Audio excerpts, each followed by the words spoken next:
Florida has a pollution problem that has fouled up our fresh waterways for years now. And the federal government is now shifting the flow of water through the state in ways that could make a big difference.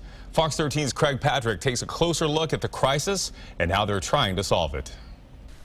Our toxic water crisis starts with leaking septic tanks and fertilizer that washes from lawns and farms from our area and then seeps south into Lake Okeechobee. It's predominantly the commercial, the residential, and the agricultural operations north of the lake. Running from Polk County through Orlando.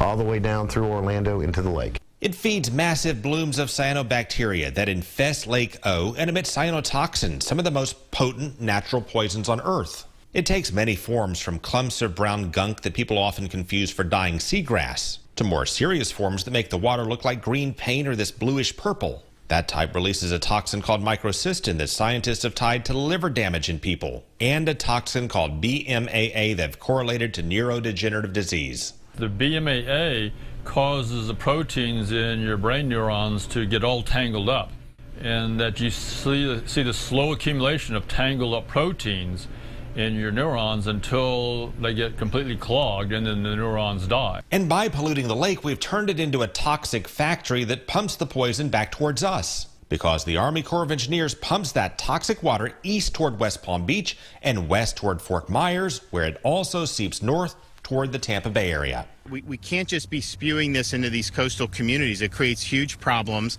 But the Army Corps spews that toxic water east and west to protect the dike around Lake O and prevent the lake from flooding people to the south, as it has been known to do. Obviously we don't want to see Lake Okeechobee flood those nearby communities, which is the reason they discharge water. We want to protect those folks, of course. So the state's strategy is to build a new reservoir system. If you have the water go to the reservoir, you can clean it, send it to the Everglades and Florida Bay, which needs the water, and then you obviate the need to have to discharge all this polluted water into the Caloosahatchee and the St. Lucie rivers. Meanwhile, after 10 years of planning, the Army Corps of Engineers has improved the dike and developed a new model that keeps the lake level higher and pumps more water as needed south, reducing the toxic releases east and west. There is still controversy over water reserve for the sugar industry, and we don't know if the federal government will continue to commit the money it pledged decades ago to build out the reservoirs. But this is the most significant progress we've seen in several years, and we could soon see some positive results this summer when the toxic blooms usually take off.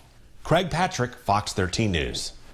And the governor is proposing $660 million in the 2022 budget to keep those reservoir projects on track.